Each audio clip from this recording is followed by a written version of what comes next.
Então vamos lá, né. Então olá, boa noite a todos, a todas e a todes. Sejam bem-vindos e bem-vindas ao evento Transformação do Centro Universitário Unicecal. Sou a professora Fabiana Vosgeral Trintini, eu sou coordenadora do curso de Serviço Social. E antes de mais nada, eu gostaria de agradecer à Unicecal, à nossa assessoria, os nossos palestrantes, por terem gentilmente aceito o convite. Também agradecer às professoras do curso, a professora Ana Paula, a professora Camila, a professora Franciele, e também às acadêmicas do curso de Serviço Social, que estão nos bastidores, no auxílio também para que este evento aconteça. Bem, gente, antes de mais nada, gostaria de trazer que o curso de serviço social, ou melhor, o serviço social, ele trabalha na perspectiva da efetivação da garantia de direitos, bem como a violação dos mesmos, e nós trabalhamos com as múltiplas expressões da questão social, que impactam diretamente na sociedade, mas principalmente impactam em grupos mais vulneráveis da nossa população. Então, as mesas redondas, as palestras promovidas pelo curso de Serviço Social da Unicecal no evento Transformação refletem justamente esse compromisso que temos com a comunidade acadêmica e com a sociedade em geral. E hoje, na nossa mesa redonda, iremos debater sobre uma temática contemporânea. Como curso, não podemos nos eximir de trazer a temática LGBTQI+, para o debate. Vamos instigar reflexões e me atrevo a dizer, por que não transformar, né, as nossas construções sociais que se tem acerca dos desafios da população LGBTQI+, na contemporaneidade. Para estar debatendo na noite de hoje, nós teremos o professor Dilermano Aparecido Borges Martins e a nossa futura colega assistente social, Débora Lee. Vou apresentar agora os nossos palestrantes. Dilermando Aparecido Borges Martins, ele é bacharel em Direito e mestre em Ciências Sociais Aplicadas pela Universidade Estadual de Ponta Grossa. Dilermando é doutorando em Direito pela Universidade Federal do Paraná. Ele é professor do curso de Direito da Universidade Norte do Paraná, Unopar, e Faculdade de Jaguariaíva, FAJAR, e é coordenador de TCC na Faculdade de Jaguariaíva. Também ele é pesquisador na área de direito constitucional, direito internacional, direitos humanos e direito LGBT. Débora Lee é fundadora e é coordenadora voluntária do Grupo Renascer, de apoio à população LGBT. Esse grupo, Renascer, ele foi fundado há 20 anos e atua na política de proteção social, como um serviço de convivência e fortalecimento de vínculos e abordagem social. Débora Lee tem formação em educação social pelo Departamento de Pedagogia, né, pela NUNEPS, da Universidade Estadual de Ponta Grossa.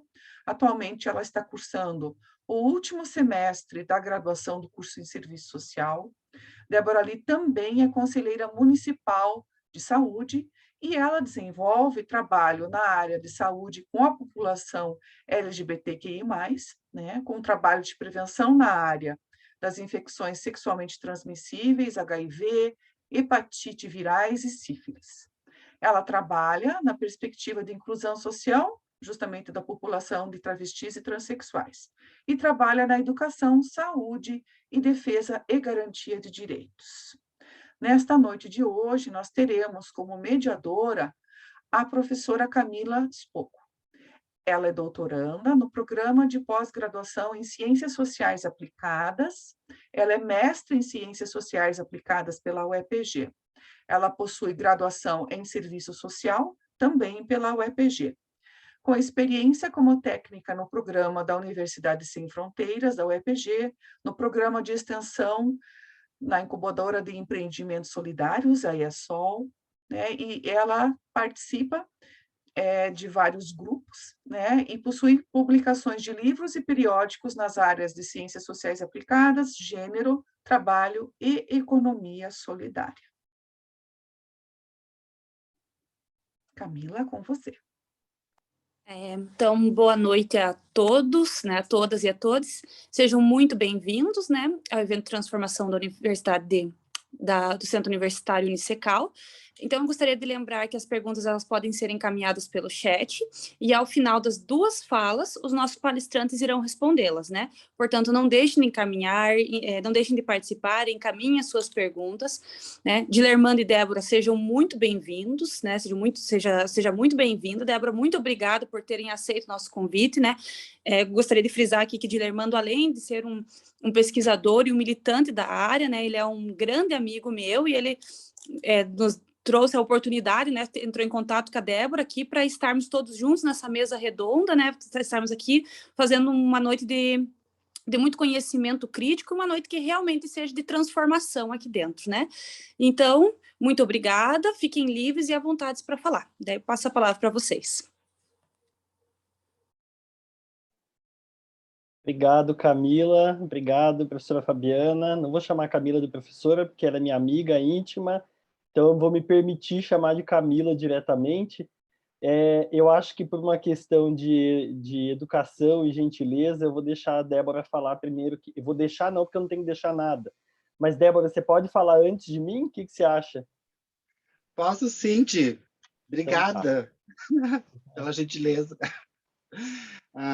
Primeiramente, eu queria agradecer a Camila, ao professor Dilermando, que independente de ser professor, é um amigo meu também, faz parte do Grupo Renascer, e junto ao Unicecal. Por esse convite tão importante, eu acho que, na conjuntura que nós estamos vivendo, eu acho que é de extrema importância nós estarmos discutindo a nossa vivência cotidiana. E sobre o projeto Transformação, acho que transformação é minha vida, né? Transformação é a vida de uma mulher travesti que saiu de casa aos 11 anos, que foi expulsa pela família sem oportunidade de trabalho, de estudo. Tinha estudado só até a terceira série do primário. Aos 38 anos voltei a estudar, fazendo CB de Educação para Jovens e Adultos, onde terminei o primário, o médio, e comecei a fazer minha graduação em serviço social. Acho que isso é transformação. Eu acho que a educação transforma cidadãos para o futuro. E é de extrema importância essa formação de rede e nós estarmos debatendo sobre a nossa população LGBTQIA+, uma população tão discriminada, né? E principalmente, particularmente, a nossa população das travestis e das transexuais, que muitas vezes não têm oportunidade de trabalho e depende do corpo para sobreviver. Isso se torna muito triste para a gente, porque a gente veja que, às vezes, a sociedade e o poder público, eles vejam a gente na invisibilidade, né? Assim, da marginalização, à margem da sociedade, sem direito algum. E isso me incomoda muito. E foi com esse intuito que foi fundado o Grupo Renascer, para defender a garantia de direitos da nossa população e também fazer um trabalho de prevenção na área da saúde, das ISTs, HIV, hepatites virais e sífilis, aonde que eu desenvolvo projetos já há 14 anos na área da saúde e da prevenção com as meninas. É de extrema importância isso, esse trabalho na área da saúde e da prevenção, porque a nossa população é esquecida. Então, assim, o nosso município é referência, porque é um dos poucos municípios que tem uma mulher travesti que tem acesso com todas a população que vive vulnerabilidade, depende do seu corpo para sobreviver, como bares, boates, ruas, praças, guetos, BRs, todos esses lugares eu pego e faço trabalho de intervenção, busca ativa, levando os insumos, também fazendo testes rápidos de HIV, fazendo pré-aconselhamento, pós-aconselhamento, encaminhamento, se assim precisar. Então, é de extrema importância pegar e dar esse auxílio. Eu digo que a Fundação Municipal de Saúde, ela não me deu não me resgatou da margem da sociedade, mas ela também me deu direito à educação, que a partir do momento que eu tive a oportunidade de um trabalho formal, eu peguei e voltei a estudar. Hoje estou no meu último semestre de graduação em serviço social, para mim uma vitória, né? Uma vitória de uma travesti que veio da margem da sociedade sem direito algum, né, sem nenhuma perspectiva de futuro, e com a força de vontade, ela vê no final do túnel, além de um corpo prostituído, mas sim a esperança de pegar e trabalhar e ter uma vida social e normal como qualquer outro cidadão. Isso eu não desejo só para mim, mas eu desejo para todas as minhas colegas e para todas as que estão em vulnerabilidade. Falo muito particularmente nas mulheres travestis e transexuais, porque é as que mais sofrem, né? O Brasil é o país que mais mata a nossa população e é o país que mais acessa as redes de pornografia direcionada à nossa população. Isso é muito triste, porque aí eles pintam um pavão de acordo com as cores que eles querem, e isso não é verdadeiro. Então, assim, Ponta Grossa tem muito que andar ainda no que se diz respeito às políticas públicas da nossa população, porque a nossa população ela está em vulnerabilidade e continua em vulnerabilidade. Em época de pandemia, ainda pior ainda. Eu falo porque eu cheguei e fiquei como linha de frente, fazendo o trabalho desde o começo da pandemia na área da saúde com a nossa população de prevenção, distribuindo cestas básicas, essas coisas, porque elas, senão elas iam ficar esquecidas, né? Assim, distribuindo máscara, quase 8.000 máscaras distribuídas entre a pandemia do ano passado até os dias de hoje. Então, assim, eu fiquei na frente, sofrendo o risco também de ser contaminado, alguma coisa assim, mas eu estava ali junto com elas. Eu acho que é isso. Eu acho que isso o poder público tem que ver também.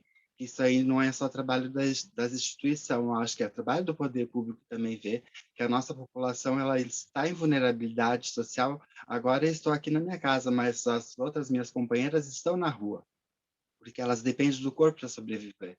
No outro dia elas têm que pagar aluguel, ou têm que pagar diária, têm que se alimentar. E sem oportunidade de trabalho, não tem oportunidade de estudo, não é verdade? Eu falo isso de experiência própria, porque eu não tive o apoio da família, não tive a oportunidade de estudo e não tive a oportunidade de trabalho. Eu, como minha identidade feminina, na verdade, a única coisa que eu pude fazer é cair na prostituição, aonde fiquei 33 anos em Ponta Grossa me prostituindo. Não tenho vergonha de falar isso, porque falo em prostituição, parece que é aquela vida fácil. Não é nada de fácil, não. Foi dali que eu peguei, sustentei minha família, tive meu teto, então ali eu passei muitas coisas boas e muitas coisas ruins. Eu digo sempre assim, que se um dia eu precisar, eu volto com dignidade para a rua. Se for para mim matar minha fome ou sustentar minha família, se eu não tiver oportunidade de emprego por conta do preconceito e da discriminação por minha identidade de gênero, ser uma mulher trans, eu vou, com certeza. É, eu sempre falo que eu tive duas oportunidades na vida, assim, né? Uma vida marginalizada, infância roubada, os direitos negados. Então, eu poderia ser traficante ou ladrão, ou prostituta, né? Eu peguei e disse, não, eu não vou ser traficante, eu não vou ser ladrão. Se eu tiver que fazer mal, vou fazer mal para mim mesmo. Vou me prostituir para me pegar e sobreviver. E foi isso que aconteceu na minha vida. Onde que eu vivenciei toda uma parte escura, terrível, né? Assim, com estrupos, tiros, facadas, tudo isso eu peguei e passei com 11 para 12 anos. Com 11 até os 16 anos eu fui aliciada dentro de uma zona por cafetões, então foi muito triste para mim. A minha infância foi toda roubada, sabe? Então, quando me deram a oportunidade, eu voltei a estudar. Então, eu falo que esse projeto de transformação faz parte, eu acho que é o título da minha vida, transformação, porque eu acho que se você quer e tem força de vontade, a sociedade te dá oportunidade, você tem que agarrar e mostrar que você é capaz, sim, como qualquer outra pessoa. Claro que você tem que estar sempre provando que é o melhor duplamente, né, por conta da sua identidade de gênero ou orientação sexual. Mas, assim, eu acho que se cada um pegar e fazer um pouco, sabe? Eu acho que o futuro vai ser melhor. Porque daqui uns 10, 15 anos, cada família vai ter uma pessoa com a identidade de gênero diferente ou com orientação sexual em sua família ou no vizinho. Isso vai acontecer, né? E é inevitável. E eu acho que as pessoas têm que ser mais sensíveis a isso, para não acontecer o que aconteceu comigo. Vou fazer 50 anos agora, né? Aos meus 11 anos, minha família me jogou para fora, é uma família de italianos, sou do Rio Grande do Sul, então, assim, e 36 ou 39 anos que eu não vejo ninguém, então, muito triste, né? Assim, vi a minha irmã agora, há pouco tempo, depois de 32 anos, e nunca ninguém quis saber da minha vida, não, sabe, assim, e eu não quero que aconteça isso com as outras meninas, então, eu uso muito a história da minha vida, sabe, o que eu passei, e também das minhas vitórias, das minhas conquistas, como a minha educação, né? Que a educação lá abre portas, né? Você pegar e, e poder pegar e conversar, pegar e dialogar com as pessoas. O professor Érico pegou e disse que eu sou uma intelectual orgânica, porque eu falo de tudo, né? Estou me formando em serviço social, mas eu falo um pouco de tudo. Eu vou nas três esferas, porque eu fiz capacitação nas três esferas, na área da educação, saúde, defesa e garantia de direitos. Então, assim, eu entendo um pouco de tudo, né? E para mim é uma honra pegar e estar falando, né, bem assim para nossos formandos também de serviço social, para ter essa sensibilidade de inclusão da nossa população, né, que independente de nossa identidade, nós somos o ser humano e a gente quer oportunidade como qualquer um outro. O professor Dilermano sabe da minha luta, né, é uma luta assim constante, porque eu sou uma das poucas sobreviventes, né, que nós éramos em 80, a maioria pegou e morreu assassinado pelo vírus HIV. Então, assim, eu digo que a gente tem que matar um leão por dia para sobreviver, porque o preconceito agora ele deixou de ser velado, ele já é explícito pela conjuntura política que pega e reforça a discriminação, a transfobia. Então, é muito triste isso. Eu acho que vou passar para o professor Dilermano. Queria agradecer a vocês o convite, estou aqui aberta para perguntas, tá bom? Obrigado, Débora. Nada, amor. Vamos trocar umas figurinhas aqui, acho que a gente tem bastante coisa para conversar, enfim. E eu acho importante que seja bem, né, que haja participação de vocês também. Eu, como bom professor, gosto que os alunos interajam com a gente, né, porque aí a gente consegue fazer um diálogo interessante. Acho que só é possível transformar, né, ou haver transformação se a gente tiver uma participação efetiva, né, de todos e todas. Então, novamente, muito boa noite, né, já foi apresentado aí pela professora Fabiana, né, então agradeço o convite da Unicecal, especialmente na figura da professora Camila, que é uma amiga, né, pessoal minha, a quem eu tenho um apreço muito grande, né, uma grande amiga. Fico muito honrado com o convite, obviamente, quando ela convidou, aceitei de imediato, né, estar aqui, e, como sempre, um prazer muito grande estar com a Débora também, que é outra amiga pessoal, alguém que eu tenho um carinho imenso também, né, muito da minha formação, da minha trajetória se deve à Débora e à ONG Renascer, com as outras meninas também, que ali se encontram, né, todas que de alguma forma colaboraram com a minha pesquisa e tudo mais. Então, a ONG Renascer com certeza faz parte, né, da minha formação e ainda do meu cotidiano, né, na medida do possível. A gente tem, com a pandemia, intensificaram as atividades, né, agora você não precisa se deslocar mais de casa, então você consegue encaixar uma palestra atrás da outra, uma aula atrás da outra, uma reunião atrás da outra, e você está trabalhando o dobro, o triplo do que a gente trabalhava antes, né? E aí, eu só vou... Tem alguém com o som ativado, mas eu já desativei aqui, já vi quem que era. Então, na medida do possível, a gente vem, né, com as atividades aí. Hoje eu queria, né, focar alguns aspectos, né, quando a gente fala em desafios, me parece que é muito claro, né, que nós temos muitos desafios pela frente, especialmente na conjuntura atual que nós vivemos, né? Nós passamos por uma fase que não é um desafio apenas para a população LGBT, nós temos os nossos desafios próprios, eu diria, mas é um desafio para a gente se manter enquanto sociedade no Estado democrático de direito, né? Para a gente manter viva aí, ou ativa a nossa Constituição Federal, que garante a nossa liberdade, a nossa igualdade, né? Então, quando a gente ouve, eu ouço muitas vezes por parte dos meus alunos dizer o seguinte, olha, mas não seriam privilégios, professor, quando perguntam, por exemplo, cota racial, Bolsa Família, política pública para a população LGBT, não é privilégio, professor? Eu falei, não, não é privilégio, porque nós estamos garantindo que está na Constituição, que é um direito fundamental básico que está no artigo 5º, que é o direito de igualdade. E a gente sequer chegou nessa igualdade ainda. Alguns ainda lutam muito mais por essa igualdade do que outros. Eu não posso dizer, por exemplo, que eu e a Débora estamos na mesma luta, quer dizer, com uma conjuntura ampla, a gente pode entender que sim, mas particularmente a luta das travestis e transexuais é muito mais difícil do que a minha luta, enquanto homem gay, cis, branco, de ensino superior e tudo mais, né? Então, é preciso reconhecer essas... não é micro-vulnerabilidades, não é essa bem a palavra que eu quero usar, mas são vulnerabilidades dentro de uma vulnerabilidade muito maior, né? Que são individualizadas e que pertencem a determinadas categorias específicas.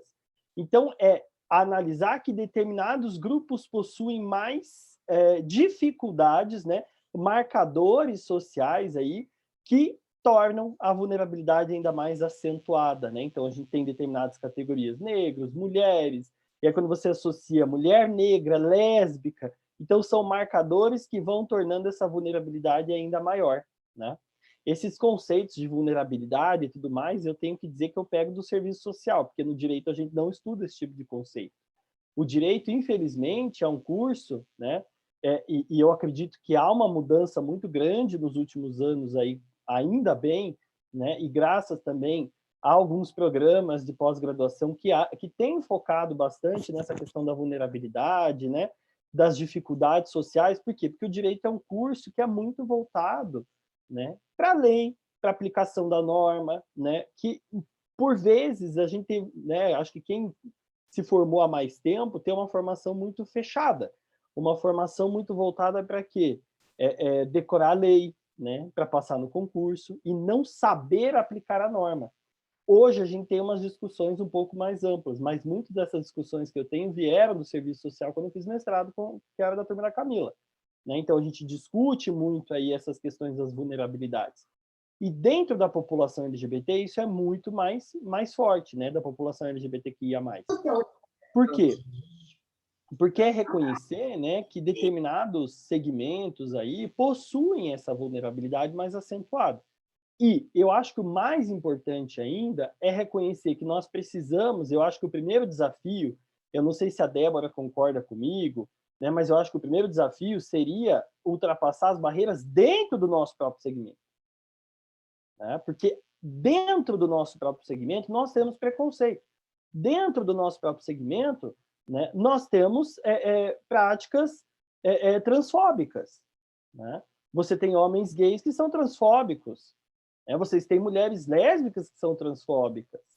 Então, dentro da nossa própria comunidade, é necessário fortalecer algumas questões e quebrar determinados tabus. Eu não gosto de usar muito esse termo, quebrar tabu, mas assim, derrubar essa visão. O que eu costumo dizer é olhar para a realidade dos outros, não com a nossa lente. Porque é muito fácil dizer para uma, né, como a Débora comentou ali, não é uma vida fácil a prostituição.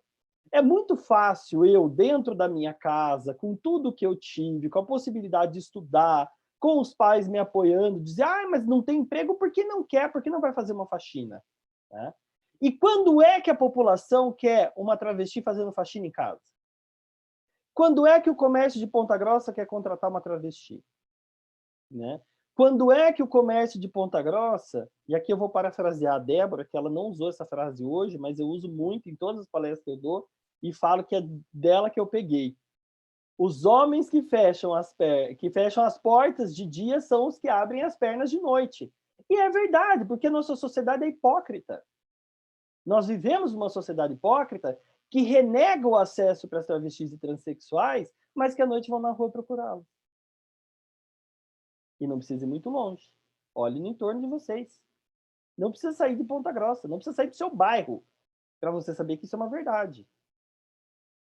Então, o que eu vejo de desafios, né? Nós temos, então, primeiramente, é essa mudança de comportamento que nós temos que ter, né, aqui dentro, né, dentro da nossa própria comunidade, nosso próprio segmento, né, populacional, que eu acho também que há um grande avanço nesse sentido nos últimos anos.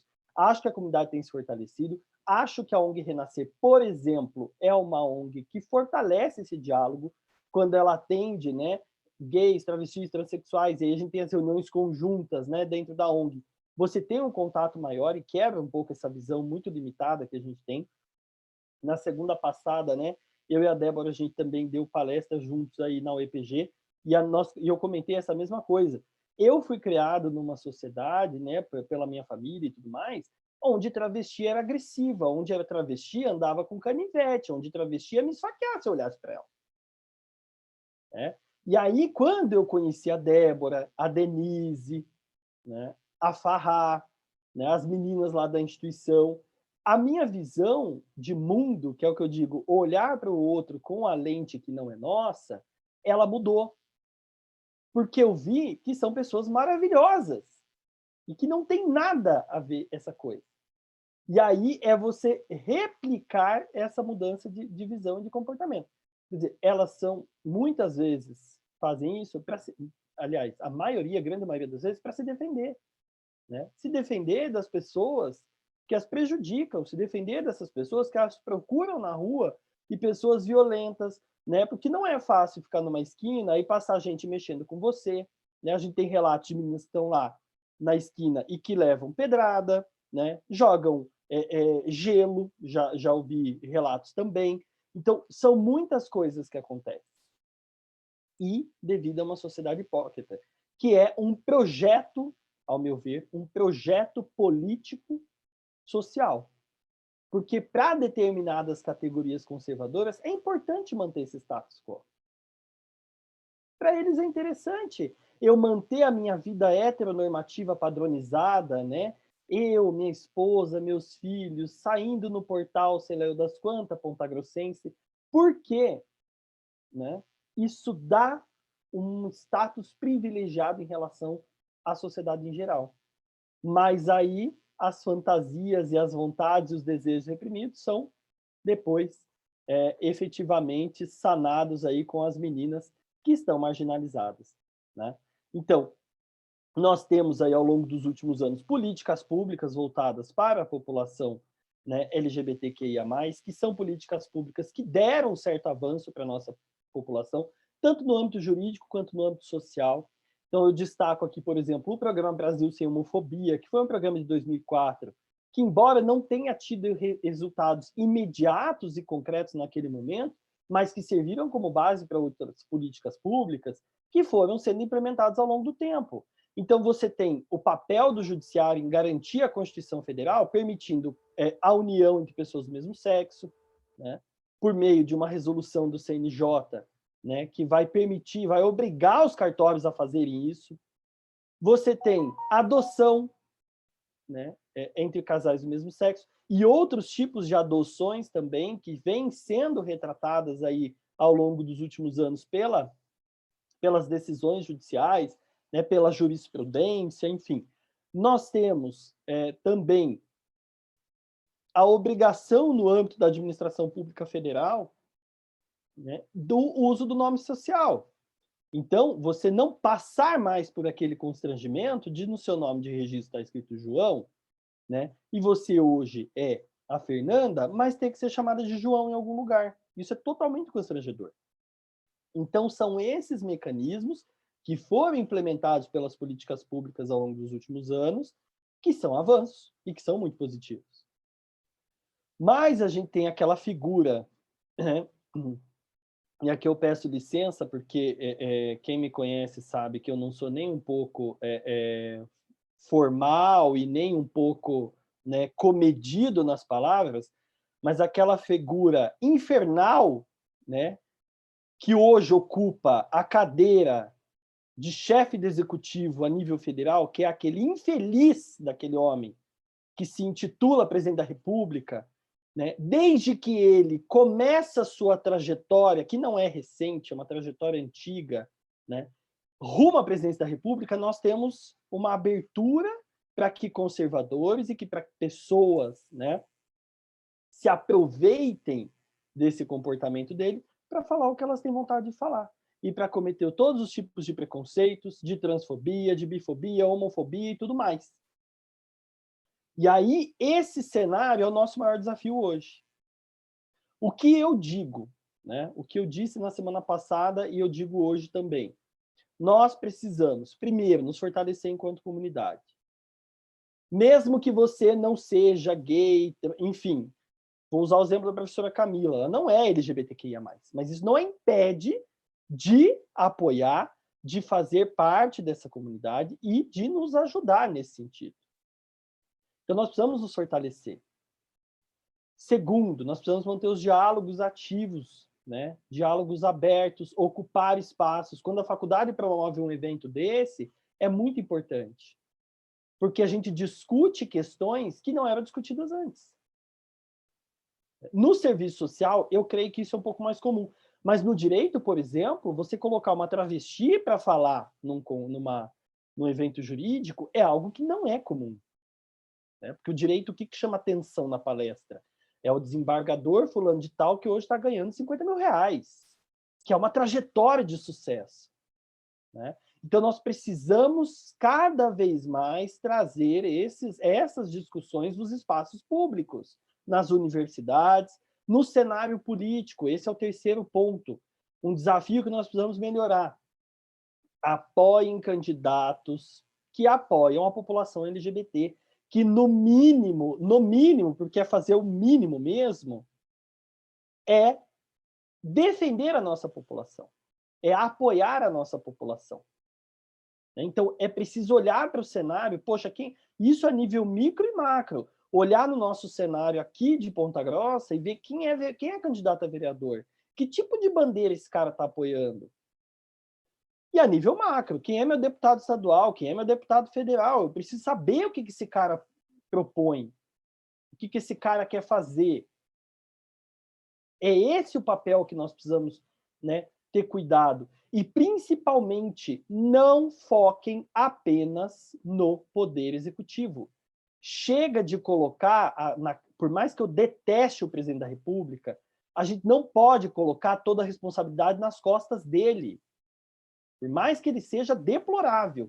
Porque nós temos um mecanismo dentro do direito, né, que é a teoria que a gente chama lá no direito de freios e contrapesos, que é o quê? Os poderes atuando em conjunto.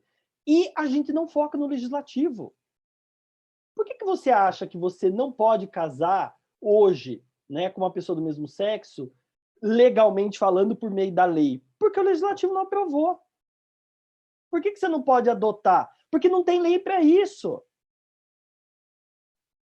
Por que hoje você bater numa travesti, por exemplo, né, é homotransfobia? Porque o judiciário se manifestou, porque se depender do legislativo, negativo. A gente ainda estava na mesma porcaria. Que é o quê? É lesão corporal. Não é uma lesão corporal motivada pelo simples fato da pessoa ser gay, ou ser lésbica, ou ser bissexual, ou ser travesti, ou ser transexual. Não. Eles entendem que é apenas uma lesão corporal. Por quê? Porque cada vez mais grupos aí ligados a igrejas, né, aos pseudo-conservadores estão ocupando espaço político e a gente está sendo esmagado e massacrado. Porque tudo volta no ponto 1, que é o quê? Nos apoiar enquanto grupo, enquanto comunidade. Então, quando você tem um legislativo fraco, a gente não tem lei que privilegia não, que nos garanta os nossos direitos. Então, é esse aspecto que a gente precisa se preocupar. Né? O presidente da República é péssimo? É. Não vamos votar nele? Claro que não. Mas a gente precisa olhar para o legislativo também, porque a gente tem a bancada da Bíblia, a bancada da bala, a bancada do boi, né? Que são bancadas que são articuladas e que visam impedir com que os nossos direitos sejam efetivados por meio de lei. Então, hoje, esse é mais um desafio que a gente tem. A gente teve uma conquista, que é o quê? O Supremo Tribunal Federal foi lá e disse o seguinte, ó, a partir de agora, se você agride ou mata, né, alguém da população LGBTQIA+, isso significa o quê? Que você vai se equiparar ao crime de racismo, né? Que é inafiançável e tudo mais, de acordo com o que está na Constituição Federal. E pronto, acabou. Mas na prática, vocês acham que isso acontece? Você acha que o delegado de Ventania, sei lá, fala uma cidade pequena do Paraná aí, o delegado de Rio Azul, o delegado de Carambeí, ó, os vizinhos de Carambeí vão ficar ofendidos. O delegado de Arapoti, alguém jogou lá. Arapoti. Eu dou aula em Jaguaraíva, do ladinho. Você acha que o delegado de Arapoti vai aplicar? Ele vai, olha, então chegou uma travesti espancada aqui. Não, eu vou aplicar o entendimento do Supremo Tribunal Federal. Que é o entendimento do quê? De que é um crime de homotransfobia. Vai aplicar? Não vai. Vai dizer que é lesão corporal. Quando der um atendimento adequado, né, Débora? Porque às vezes não dão. Às vezes chega lá e fala, tava na rua, né? Quem mandou estar na rua? Usa droga aí, ó. A infeliz da travesti é drogada, por isso que apanhou. Então, esse tipo de comportamento a gente vê. E é cobrar o poder público. É ficar em cima. É não deixar passar. Então, se eu deixo uma mensagem para vocês muito importante, aqui eu vou me encaminhar para o final, porque senão eu despenco a falar e não paro mais. Se eu deixo uma mensagem muito importante para vocês, não tenham medo. Porque essa gente, eles querem que a gente tenha medo. Eles querem que nós fiquemos no nosso cantinho de boquinha fechada. Quando você peita o homofóbico, o transfóbico, você chega lá e põe o dedo na cara dele e fala, o que é que você falou? Né? Você coloca ele numa posição que ele não está acostumado a estar. Ah, mas então é para eu sair brigando com todo mundo até que o cara está armado? Não estou falando isso. Estou dizendo o quê? Que a gente precisa ter voz. A gente precisa se manifestar. Alguém falou uma abobrinha? Vamos lá, vamos denunciar para o Ministério Público, como foi feito a semana passada ali, né? Pela pastora de Ponta Grossa aí, que veio dizer que ela ama os homossexuais, mas não ama o pecado. Quer dizer, olha, vocês vão tudo para o inferno, mas eu amo vocês, tá bom? Tá? Bom passeio lá com o capeta. É mais ou menos isso que ela disse. E a gente não pode tolerar esse tipo de comportamento, a gente não pode tolerar esse tipo de fala. Né? Então, não tenham medo de peitar se aparecer esse tipo de comportamento. Fez piadinha sem graça? Vai lá e questiona. Né? Fez comentário transfóbico, fez comentário homofóbico? Levanta para 6, vamos lá, vamos questionar. Né? E sempre também manter o diálogo. A gente precisa ter esse pensamento. Muita gente diverge de mim nesse ponto, mas eu acho que a mudança também se faz pelo diálogo. Eu não acho que a gente tem uma postura agressiva, por exemplo, com alguém que fala outra travesti, fala, você está errado, a internet está aí, você tem que pesquisar, você tem que saber falar. Eu não acho que essa postura é uma postura que vai construir.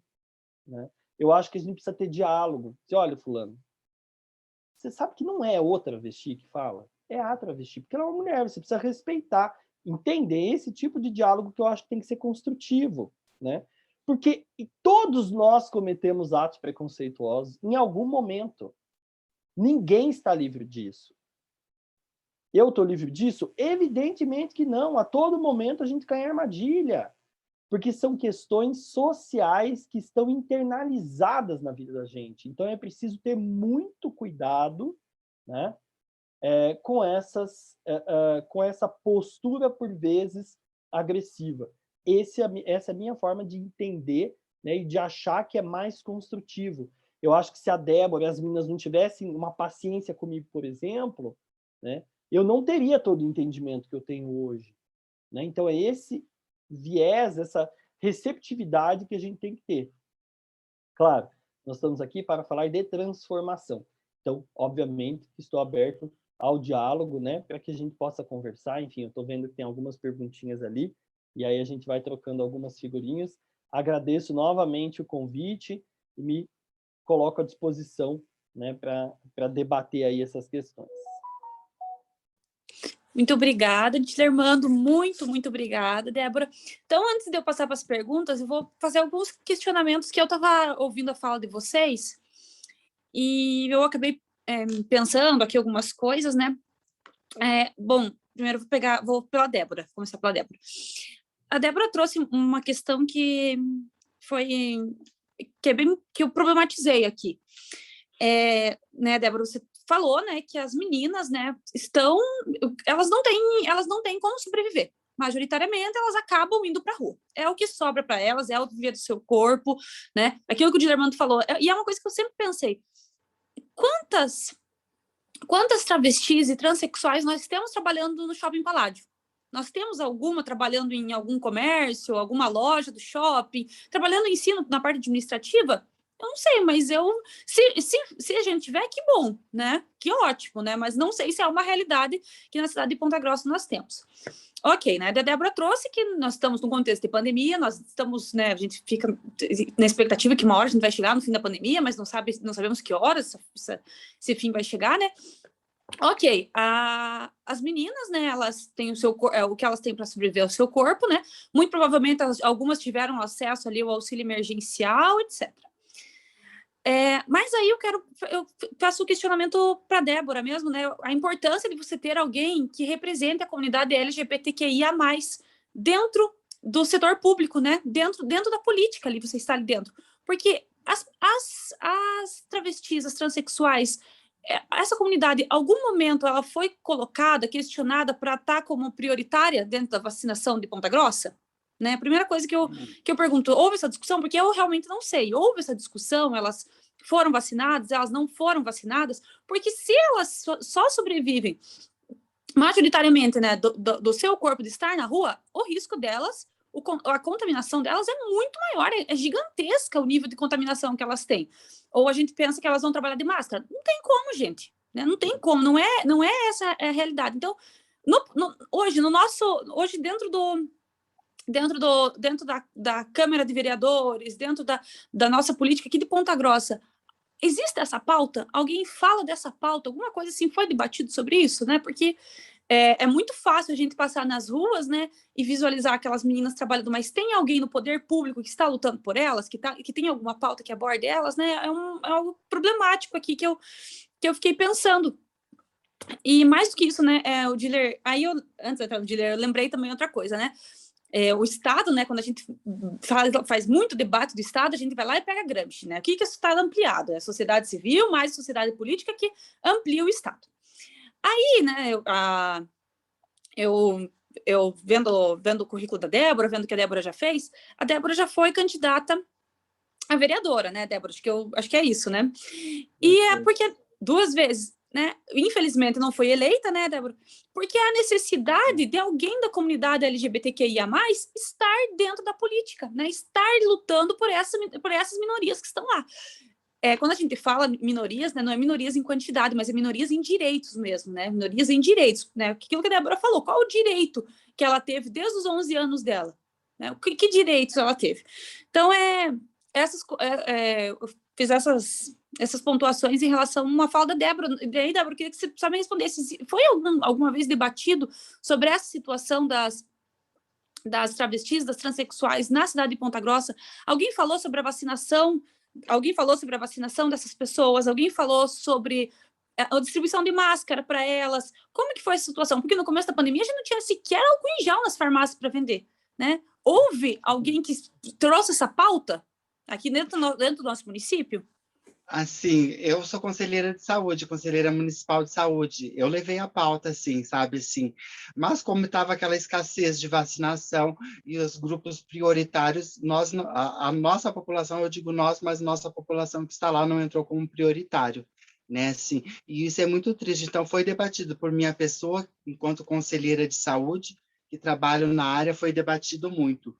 E quando você fala, e o Dilermano fala, na mudança de comportamento de nossa população, que é o fortalecimento, porque eu fui candidata 2 vezes a vereadora, né, para ocupar nossas cadeiras, que é nossa por direito dentro do legislativo, que eu acho que só assim nós vamos ter o poder de pegar e botar os nossos projetos em cima da mesa e em pauta para discussão, tendo alguém que pegue e represente toda a nossa sigla LGBT. Então, infelizmente, a nossa população, agora não tanto, mas ainda continua muito desunida, sabe? Infelizmente, eu fico triste até de falar isso, mas que eu faço parte dessa população, Eu acho que para nós pegarmos e para deixarmos de sermos calangos, ficarmos nos arrastando, nós temos que ser unidas, porque só assim nós vamos poder pegar e conseguir os nossos espaços que é nossos por direito, inclusive particularmente dentro do legislativo.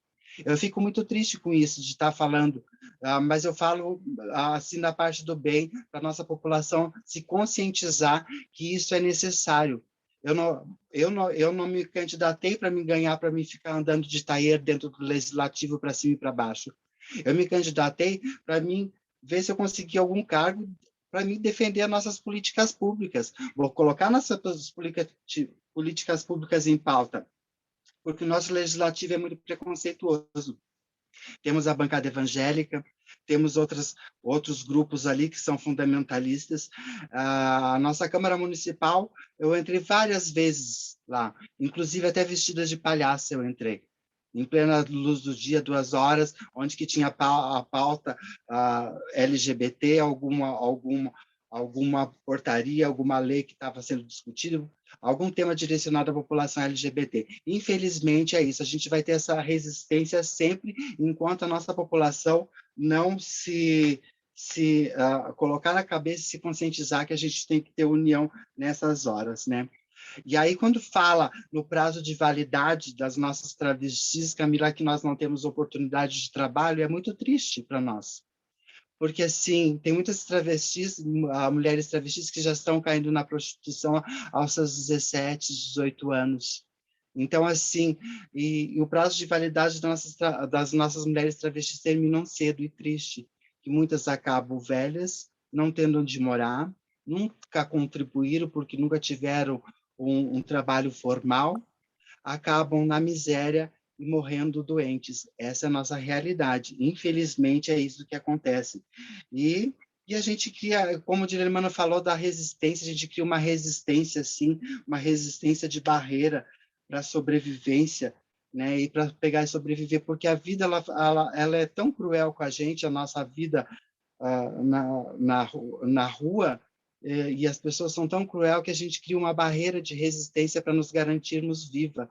Isso é muito triste, que isso nos faz mal também, porque a gente não deixa a gente transparecer o que a gente é realmente. A gente tem que ser assim, aquela coisa bem ríspida, para a gente poder sobreviver na rua, porque senão a gente é assassinada. Isso acontece, como aconteceu há poucos tempos atrás, que não encontraram ainda o corpo de nossa amiga, a Carlinha, que sumiu com o cliente. Quando o Dilermano pega e fala assim, que eu sempre pego e falo isso porque eu acho que é muito importante, sabe, assim, que sim, essa é a minha fala, Dilermano, sabe, que os mesmos homens que nos fecham as portas de dia nos abrem as pernas à noite. E são os mesmos homens que saem com a população e que matam a nossa população e que agridem. São esses os homens. Os verdadeiros héteros, eles não se importam com a nossa identidade de gênero ou nossa orientação sexual. Essas pessoas são pessoas mal resolvidas e, no fim, elas se tornam os nossos assassinos, nossos próprios clientes. Essa é a nossa realidade, né? Assim, eu acho que a gente tem que ter mais empatia uma pela outra, sabe? Se colocar, não só da nossa população, mas da sociedade inteira, ter mais empatia, que nessa pandemia mostrou que dinheiro, riqueza, não salva vidas. Nós somos seres humanos, somos mortais como qualquer um outro, nós só queremos oportunidade. Então, a gente tem que ter mais empatia, eu acho que é de extrema importância. Quando o Dilermano fala das nossas conquistas, nós tivemos algumas conquistas, como a Portaria 1820, que nos deu o direito do nome social no cartão SUS, que foi uma época muito triste, que era o final da epidemia da AIDS, onde que a maioria pegava e ficava doente em casa com medo de passar vexatória ou ser maltratada nos prontos atendimentos, nos prontos socorros de Ponta Grossa, e em todo o Brasil, né, isso acontecia, por ser tratado ou de um gay, de uma lésbica, ou de uma mulher travesti, uma transexual, isso que acontecia. Então, o nome social, a Portaria 1820, ela veio pegar e aliviar o nosso sofrimento no que se diz respeito na área da saúde, também, como decreto a resolução, né, da educação, que nos dá o direito também ao uso do nome social, né? Para quem não quer fazer retificação. Eu sou uma mulher travesti com nome e gênero já retificado, não precisei pegar por via judicial, porque nós já tínhamos ganhado o direito do STF. Então, assim, para mim é uma alegria poder pegar e falar que eu sou uma mulher travesti com nome e gênero retificado e não passo mais vexamento, vergonha, e a pessoa tem que pegar e me tratar como eu estou ali, como meu registro, como meus documentos. Eu acho que isso é muito importante para a nossa população. Assim, mas sempre essas pautas são discutidas, sim. São discutidas muito até, sabe? Dentro das universidades, da universidade estadual, dentro do legislativo, dentro dos conselhos, temos o Conselho Municipal LGBT, temos a Comissão da Diversidade da OAB também. Então, essas duas eu ajudei a pegar e implantar também dentro do nosso município. Então, os temas são diariamente, sabe, assim, discutidos sobre a temática LGBT, mas é assim, acho que a gente tem que trabalhar a sociedade também, a sociedade acho que tem resistência também, mas eu acho que está melhorando, eu acho que a passos curtos, mas eu acho que está melhorando em vistas do que eu já passei na minha vida, que passei pela ditadura. Eu digo que eu passei pela ditadura, enfrentei a ditamole e agora estamos enfrentando a ditadura de novo, né? E a epidemia da AIDS, então, para mim, eu estou no lucro com quase 50 anos. Nós estamos ultrapassando a expectativa de vida de 25 a 35 anos, né? Muitas de nós estamos envelhecendo, sim, mas muitas de nós estamos envelhecendo doentes, né? E sem uma seguridade nenhuma, porque nunca teve oportunidade de trabalho formal, educação, e isso se torna triste, né, nos tempos de hoje, né, e o poder público finge não ver a nossa população. Infelizmente é isso. Obrigada, menina. Obrigada pela tua fala, Débora. É impossível, né, eu ouvi você falar, né, e não se emocionar, né, como uma coisa tão simples, né, como você quer ser chamado? Como você quer ser chamado? Quanto tempo demorou, né, para você escolher o direito? Você ter o direito de escolher como você quer ser chamado, né? É impossível ouvir você e não parar para pensar no quanto essa luta ela é árdua, ela é constante e ela é difícil. Ela é muito difícil, né? Agora eu pergunto pro professor Dilermando uma coisa mais específica do direito mesmo. O professor citou a questão, né, que a homofobia e a transfobia, né, ela foi reinterpretada, né, a lei, e colocaram, né, criminalizaram a homofobia e a transfobia. Isso não foi feito pelo legislativo, né, do nosso país, ela foi feito pelo judiciário. Né? E é recente, eu acho que é de 2019 ou 2020, né, professor? É recentíssimo isso aí, né? E eu queria perguntar mesmo, professor, o porquê que foi o judiciário que teve que tomar a frente e fazer essa situação. Sei que existem, né, o legislativo vai falar que existe muita demanda de trabalho, etc., né? Mas o porquê que foi o judiciário que fez? E foi um momento, né, uma comoção nacional, né, que estavam pedindo para fazer isso, né? Era uma demanda, foi uma pressão muito grande, né? E por que foi o judiciário que acabou fazendo isso? Pois bem, vou tentar ser o mais didático possível e resumido, porque essa é uma matéria que eu levo aí 3 semanas para passar aos meus alunos, que chama controle de constitucionalidade. O que significa isso, então? Dentro do judiciário, a gente tem um mecanismo, né, que foi criado aí pelo direito, que é fazer esse controle, né, de leis ou atos normativos que estejam em desarmonia com a Constituição. E dentro desse mecanismo, a gente tem uma ação, e provavelmente vocês já viram várias vezes, ação direta de inconstitucionalidade, né? Essa lei é inconstitucional, quer dizer, ela não está de acordo com a Constituição Federal, ela não pode existir. Dentro de todos esses mecanismos, a gente tem um meio de controle que é a ação direta de inconstitucionalidade por omissão, que a gente chama ADO. Essa ADO significa o quê? É dizer, né, que há uma omissão por parte do legislativo. Então, vem o judiciário para dizer o seguinte: olha, você, legislativo, está em mora, né? mora constitucional, quer dizer, você não legislou algo que deveria ter sido feito.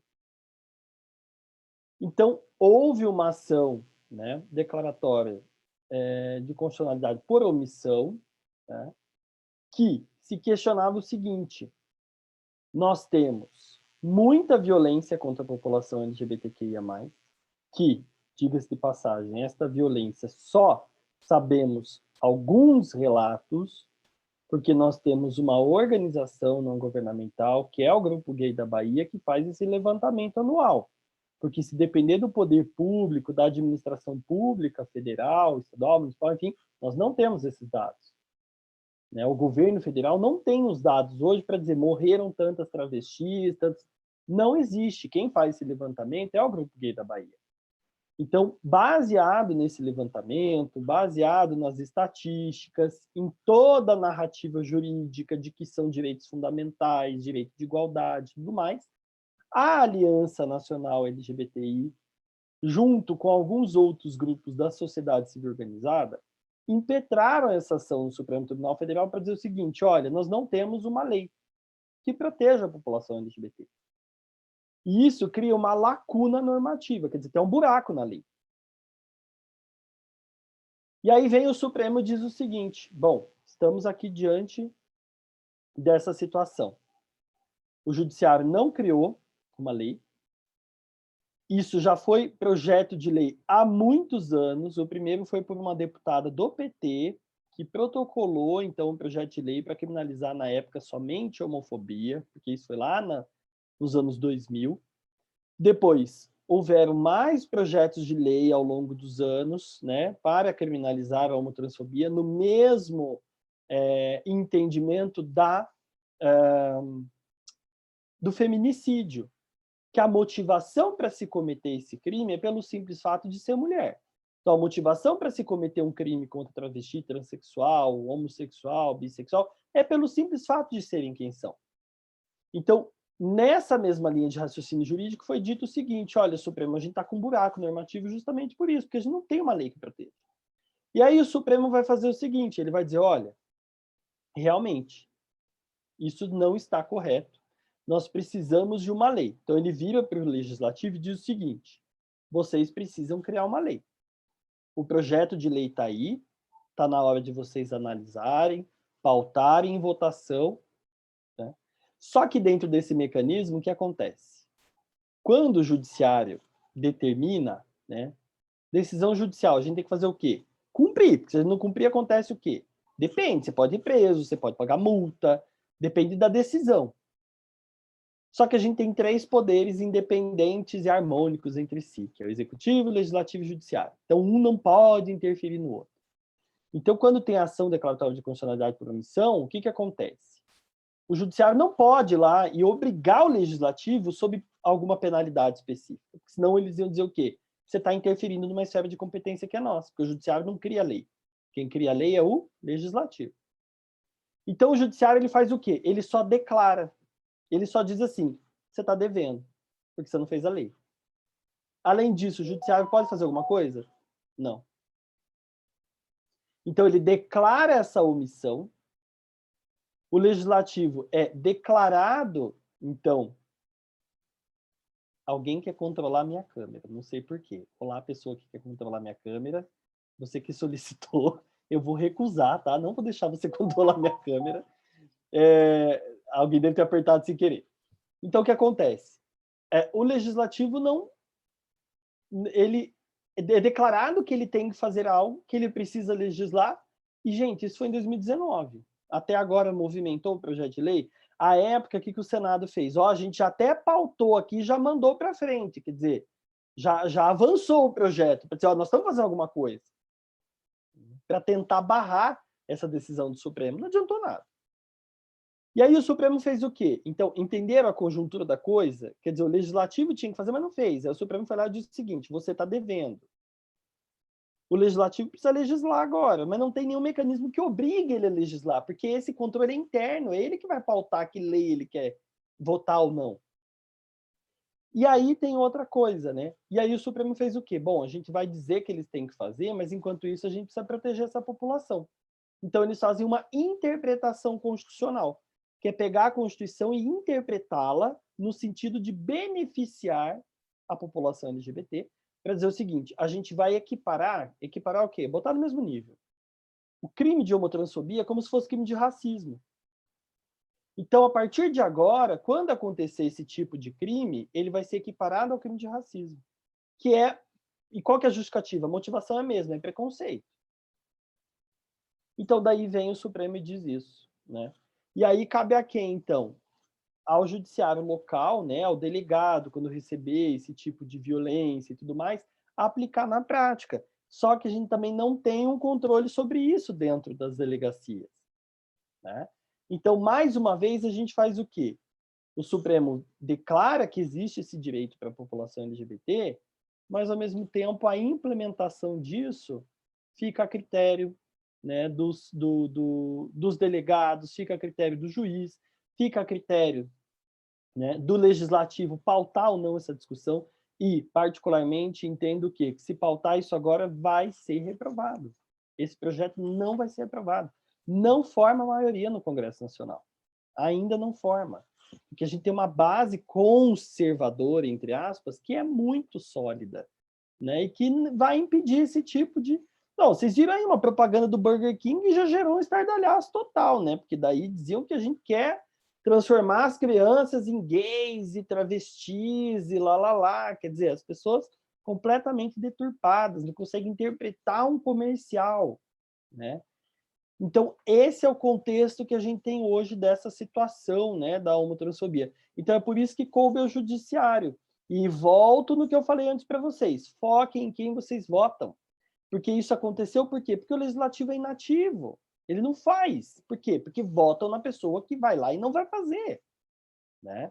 É essa conscientização que a gente tem que ter. E é por isso que eu digo, quando a gente critica o presidente da República, a gente critica com o maior fundamento do mundo, mas a gente precisa analisar o contexto, a conjuntura da coisa. O legislativo tem culpa também, né? E está aí o exemplo da criminalização da homotransfobia como um resultado prático disso, que depende da atuação do legislativo.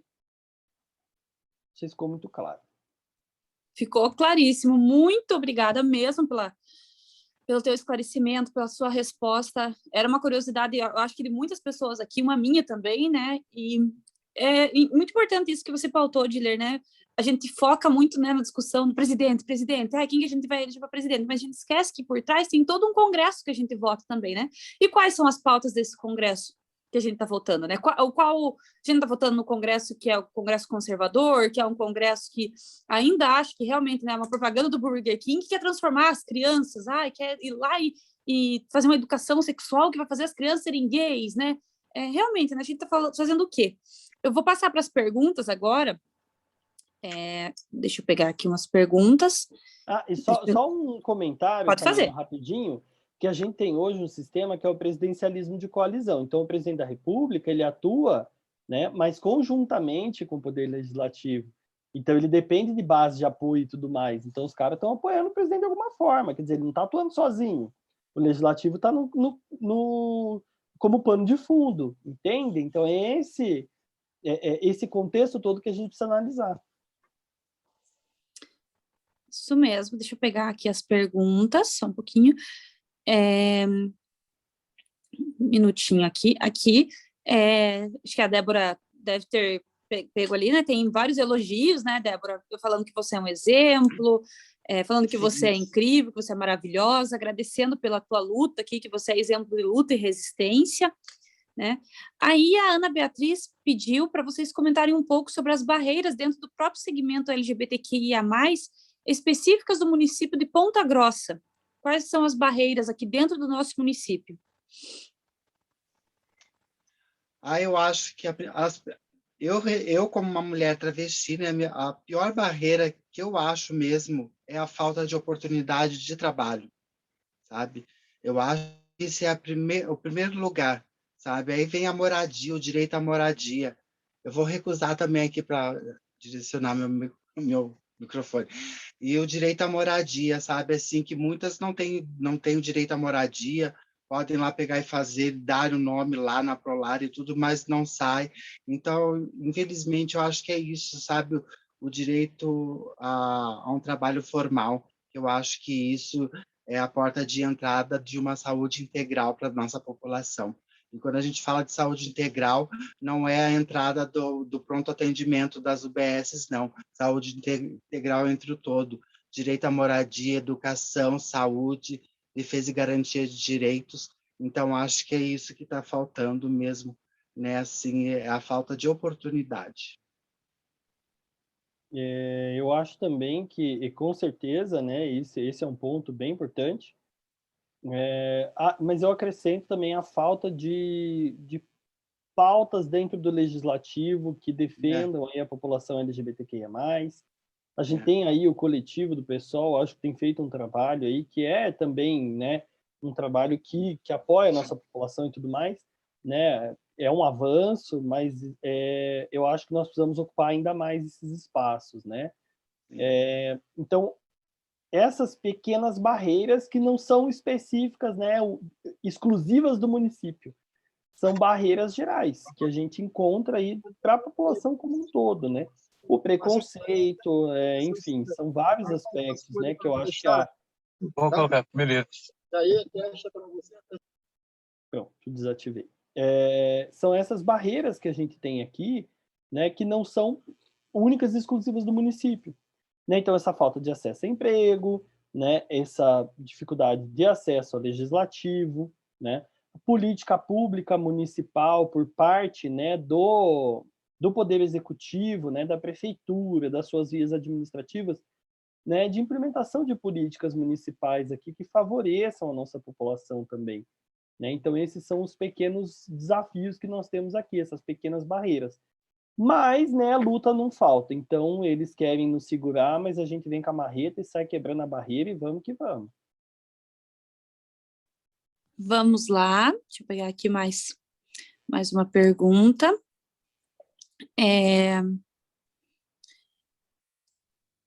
Aí a gente tem alguns relatos, né, que a Isabela trouxe ali, né, eu me assumi como bissexual, mas fui condicionada a ser lésbica porque minhas companheiras não aceitavam, foi assim por quase 10 anos, e esse ano finalmente eu consegui ser eu mesma e me relacionar com homens e mulheres. A Lucélia, ele fala, né, que a bissexualidade, infelizmente, é muito mal recebida no meio. Aí a professora Fran pede, né, faz uma pergunta, né? Eu gostaria que a Débora e o Dilermando comentassem sobre as mudanças percebidas no âmbito municipal e federal com as gestões políticas atuais no que tange as políticas públicas para a população LGBTQIA+, local. Vou começar eu.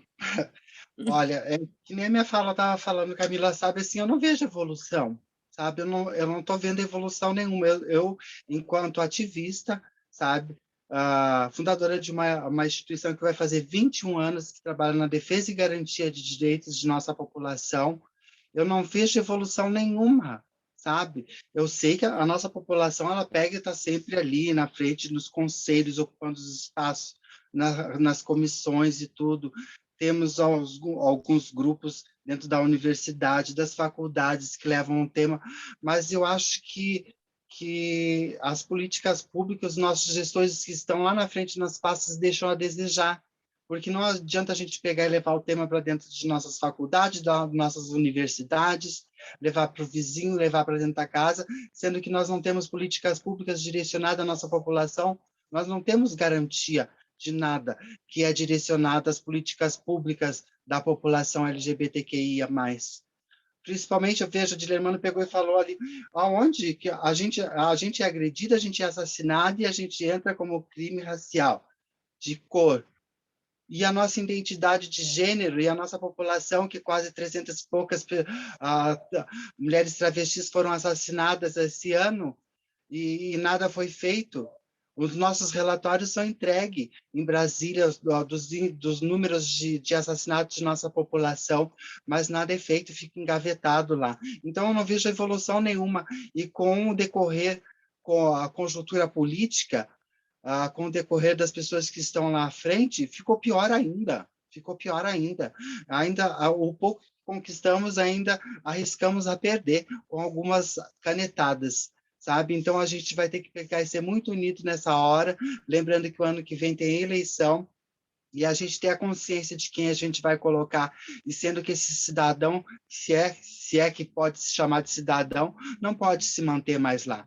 Esse é um genocida que não deu bola para nada, para a pandemia, para o número de mortos. Não, ele detesta, ele é transfóbico, homofóbico, lesbofóbico com a nossa população.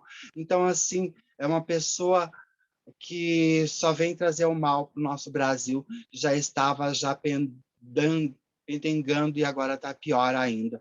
Infelizmente é isso. No nosso município eu não vejo políticas públicas tirando a nossa Fundação Municipal de Saúde, que faz um trabalho que eu faço, eu falo por mim, enquanto educadora social da área de saúde, que faça um trabalho, sim, específico com a nossa população da área da saúde, aonde que eu aproveito a oportunidade como educadora social de fazer também na área de defesa e garantia de direitos da assistência social com a nossa população.